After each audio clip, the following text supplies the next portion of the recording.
Olá, querido aluno, tudo bom com você? Professor Daniel aqui na área com a turma do segundo ano. Galera, vamos para a nossa revisão. Olha lá, fizemos essa revisão de sala de aula, estou apenas repassando aqui para você. Vamos lá. A primeira questão ele diz o seguinte, ó, princípio de Pascal, ele fala para você sobre a questão de um elevador hidráulico. Você tem um corpo aqui de massa, de 60 quilos, e ele quer saber qual é a força necessária para elevar esse corpo, nesse caso, para cima. Ele está dizendo que a área 1 ela é menor, ela é 40% menor que a área 2. Então, se a gente jogar aqui o princípio de Pascal, tem o seguinte, ó, que F1 sobre a área 1 vai ser igual a F2 sobre a área 2. Lembrando que aonde você tiver menor área, onde você vai ter menor força. Aonde você tiver área mais larga, você vai precisar de maior força. Lembrando que para acontecer aqui, ó, o princípio de Pascal é necessário que você tenha o mesmo fluido. E esse fluido vai passando aqui nos cilindros ou na tubulação de uma mais fina para outra mais grossa, ok? Então vamos lá.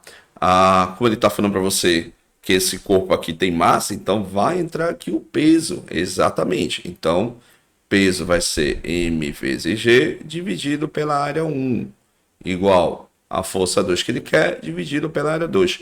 Repara que algebricamente ele deu para a gente a informação preciosa na questão. Qual é? Como ele não falou para a gente valores de área, mas ele falou algebricamente algumas situações, que é justamente aqui embaixo, que a gente vai precisar fazer a substituição. A massa ele deu que é 60, a gravidade é 10, igual a força que ele quer, dividido pela área 1. Aí, área 1, pela questão da igualdade, vamos fazer substituição. Então fica 0,4 vezes área 2, dividido pela área 2.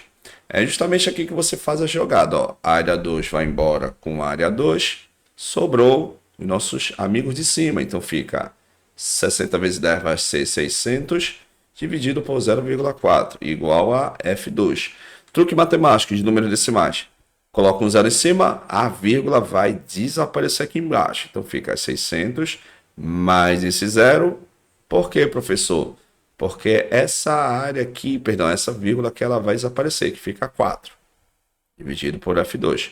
Então você pode concluir que a força que vai atuar no cilindro maior vai ser 1.500, fazendo essa divisão aí, né? Então 1.500 newtons, essa é a força que vai ser necessária para gerar o movimento de elevação, nesse caso aqui, nesse nosso carrinho, tá bom? A questão 2, vamos fazer aqui um princípio aqui de Arquimedes, ou perdão, princípio de Steve, quando ele fala para você sobre pressão atmosférica, líquido, enfim, isso é princípio de Steve. A informação que ele fala é que 60% do seu volume, ó, 60% dessa densidade está o que na água. Então, 60%. Se você tirar aqui 60% de 1.000, que é a densidade da água, então fica 60% de 100 vezes 1.000, corta os dois zeros, aí fica 60 vezes 10, que vai me dar 600. Então, 600 kg por metro cúbico. Então, essa é a densidade que eu vou precisar usar.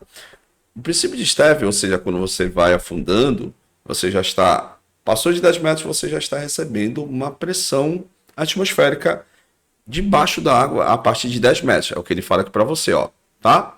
Então, pressão é a densidade, gravidade e altura. Aí, pressão de 1 atm, que equivale a 1,03 vezes 10 elevado a quinta, igual a densidade que ele falou para você. 60%, que é 600 vezes a densidade, a gravidade, estamos na Terra, então é 10 vezes a profundidade que ele quer. Ok? Então,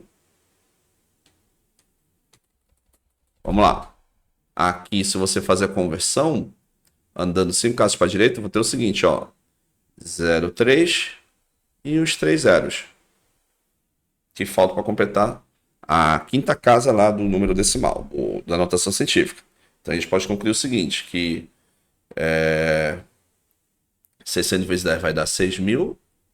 Eu quero saber a que profundidade ele está em relação à expressão de coluna d'água. Posso pegar esses 3 zeros e cortar com esses 3 zeros. Posso pegar o 6 e passar dividindo. A gente pode concluir o seguinte, que essa profundidade vai ser 103 dividido por 6. Fazendo cálculo, 103 dividido por 6, então ele está a 17 metros,16. 17 metros,16 metros essa profundidade. Então, repara que ele está indo já praticamente indo para o segundo ATM. A cada ATM que você vai afundando, você está recebendo 10, a cada 10 metros você está recebendo um ATM. Repara que ele está chegando quase perto de 2 ATM, tá? Que será 20 metros quando ele consegue descer essa quantidade. Vamos lá. A próxima questão, a questão 3, ele fala o seguinte, ó. É um avião utilizando na ponte aérea Rio e São Paulo. Aqui ele quer saber a diferença de pressão.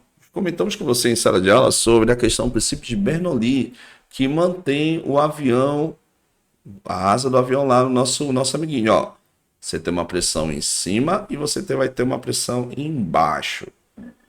Então você cria uma diferença de pressão, tanto na parte de cima, tanto na parte de baixo, que mantém o avião voando, tá? Não vamos comentar com você o princípio de Bernoulli, mas o que vai interessar aqui pra gente é que ele quer saber essa pressão, ó. Pressão é força sobre área. Novamente, como ele está falando de suspensão, deu para você a massa e deu para você a gravidade. Então você vai usar a força que é a força peso, ó. Massa, gravidade dividido pela área. Então, fazendo esse cálculozinho, né? Então, pressão vai ser a massa do corpo que ele deu, 62.823, vezes 10 dividido pela área. A área ele forneceu pra gente, cadê? Tá aqui, ó, 107,4 metros quadrados. Repara que não é necessário fazer a conversão, porque já tem a conversão. Fazendo o cálculo, a gente conclui que essa diferença de pressão vai ser, aqui acrescentar esse zero, né? Então fica 6.283, esse zero, dividido por 107,4. Fazendo esse cálculo. Vamos lá. Temos o seguinte, 62.830 dividido por 107,4, que vai me dar 585, deixa eu ver isso mesmo, 585 Newton por metros quadrados, que equivale a 585 Pascal, tá? Pascal é a mesma coisa que 1 Newton por metros quadrados, ok? Tranquilo? Então vamos para a questão número 4, que essa questão já caiu no Enem. Vamos falar sobre uma plataforma que está elevando um corpo de 85, a cadeira de roda é 15 e a plataforma é 20. Então, novamente, princípio de Pascal, área 1, força 1, força 2, área 2. Ele quer saber aqui na questão o seguinte, qual deve ser a força, qual deve ser a força exercida pelo motor da bomba sobre o fluido para que o cadeirante seja elevado com uma velocidade constante. Velocidade de controle no caso. Ok? Beleza? Então já descrevi aqui a equação que vamos precisar, que ele fala aqui pra gente, ó, que considere o elevador hidráulico. Então, se falar em elevador hidráulico é Pascal, cuja área da cabeça do pistão seja 5 vezes maior que a área da tubulação. Ok? Então, a área da tubulação, perdão, a área do pistão tem que ser 5 vezes que a área da tubulação. Ou seja, você está indo para uma mais estreita para uma mais larga. Então, é o que vai acontecer. Então, essa força vai ser o seguinte, que é o F1 que ele quer. Então, F1 dividido pela área da tubulação vai ser o que, professor? F2 dividido pela área do pistão, que é justamente a área 2 para elevar a plataforma, nesse caso aí do nosso amiguinho, tá? O conjunto, que é a cadeira, a plataforma e o cadeirante, tá? Então, F1 vai ser a área da tubulação é igual ao F2. Novamente, você tem 3 conjuntos. Está falando de suspensão, deu massa, utiliza ali a força-peso. Então, massa, uma que é 20, outra que é 15, e a massa do cadeirante que é 85. Vezes a gravidade, que é 10, dividido pela área do pistão, que é 5 vezes a área da tubulação. Ok? Então, você já consegue analisar o seguinte, nós vamos cortar a área da tubulação do lado, a área da tubulação do outro. Então, fica F1 vai ser igual Fazendo a soma em cima, você vai ter 120 vezes 10 dividido por 5. Então, que vai me dar 12.000. Perdão, 12.000 não. Aqui já tem já esse zero. 120, né? Então, 120 multiplicado por 10 vai dar 1.200 dividido por 5. Então, essa área da tubulação vai ser... Perdão, essa força, né? 1.200 dividido por 5. Então, vou precisar de uma força de apenas de 240 newtons. Então, 240 newtons, essa é a força que vai ser necessário, né? Na tubulação, que vai passar uma tubulação mais larga, aí vai precisar fazer esse cálculo da força. Basta você, né? Aumentar 5 vezes. Por isso que ele fala para você que a área da tubulação ela tem que ser 5 vezes também maior que a área. Tem que ser menor no caso, que a área mais larga. Que vai para o pistão. Galera, essa questão aqui quer saber a força necessária que vai ser aplicado no F2. Ok? Imagine que você está falando sobre a questão do elevador hidráulico, né? Então, que F1 e F2 são as forças, e área 1 e área 2 são as áreas. Então, pelo princípio de Pascal, né? F1 igual a área 1, F2 vai ser igual a área 2. Nós vamos fazer para as duas situações. Qual é a força necessária que vai ser aplicado na menor tubulação? Depois nós vamos para a área 2, que vai ser para a maior tubulação. Se você observar, é só você passar multiplicando uma das áreas. Ó. Vamos calcular primeiramente a área da tubulação menor. Até colocar aqui, ó, tubulação menor. Ok? Tubulação menor.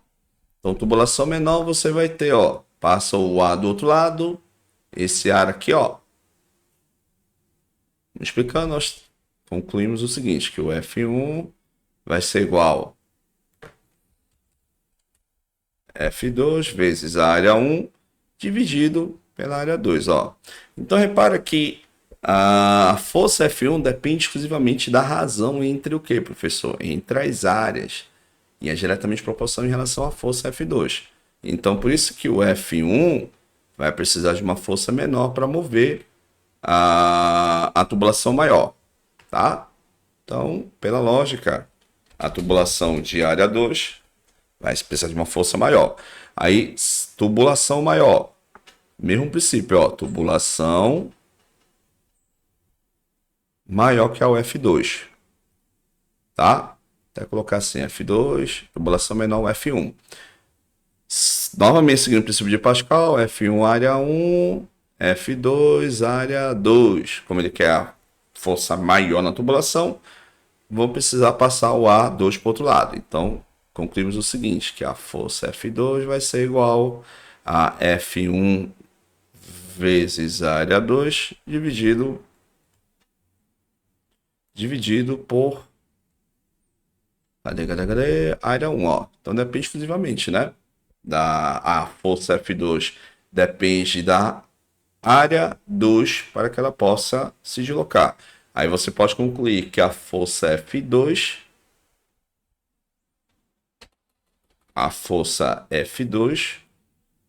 ela é maior que a força F1. Por quê, professor? Porque a área 2 é maior que a área 1, tá bom? Beleza, então, questão 6. Vamos falar sobre o princípio de Arquimedes. Ó, o impulso é um fenômeno bastante familiar. Um exemplo é a facilidade relativa com que você consegue levantar-se dentro de uma piscina, em comparação, tentando levantar fora. Ou seja, você tem mais facilidade em relação pela questão das substâncias envolvidas, tá? Aí, se você estiver na água, você vai ter maior facilidade. Se você estiver fora d'água, você vai ter certa dificuldade. Então, se você pegar um corpo de 100 quilos, levantar na água, você vai ter facilidade, porque você vai ter um impulso que vai facilitar para você, ok? Que é uma força de flutuação, também chamada de princípio de Arquimedes. Vamos lá. O impulso é uma força vertical para cima que atua sobre qualquer corpo submerso em um fluido. Exatamente. Então, essa aqui ela é verdadeira, tá? O impulso é uma força de flutuabilidade, ok? Então, onde você tem qualquer corpo submerso, não depende existe um corpo específico? Não. Mergulhou no fluido, você vai estar submetido a essa força de vertical para cima, chamada de força de flutuação, tá bom? B, a força de impulso depende da massa do corpo submerso. Não, não depende da massa, depende da densidade e o volume que esse corpo vai acabar deslocando. Então essa aqui ela é falsa, tá? Tem a historinha de Arquimedes, que ela é muito conhecida, né? Que descobriu a questão do ouro, né? Foi chamado lá por um rei lá para verificar que o ferreiro estava trocando a barra de ouro. Aí o Arquimedes foi chamado para solucionar o problema. Aí a velha história conhecida que ele descobriu, né? Chamada Eureka, que se a barra de ouro afundasse, precisava deslocar a mesma quantidade de água. Mas como você tinha ali, o ferreiro acabou, na verdade, fazendo mistura ali de ouro, ferro, enfim. Então, aquele que tiver maior volume, ele ia acabar o quê, professor? Ele ia acabar deslocando maior quantidade de água. Então, esse é o princípio de Arquimedes. Leia que você vai procurar essa historinha bacana aí. Vamos lá. C. O empuxo é o único responsável pela flutuabilidade do corpo? Não, galera, ó. Se o peso do corpo for maior que o empuxo, o que vai acontecer? O corpo ele desce. Se caso o empuxo for maior que o peso do corpo, o corpo ele sobe. Ok? Aí, se o empuxo for igual o peso, ou peso igual ao empuxo, que vai essa é a condição da consideração da equação, o corpo ele vai flutuar. Então não acontece só flutuação, o corpo ele pode subir ou descer, depende da questão envolvida. Do peso for maior, o corpo desce. Se o corpo for menor, em relação ao empuxo, o corpo ele sobe. Então essa aqui ela é falsa, tá? Ou seja, o que acontece, ó? O corpo ele pode estar apenas uma parte ou integralmente. Ele vai estar submerso, ou perdão, ele vai estar sujeito a essa força do empuxo. Acabamos de dizer para você que é vertical e para cima, então ela é vetorial, tá? Então, se o corpo estiver parcialmente, ele vai estar submetido à força do empuxo.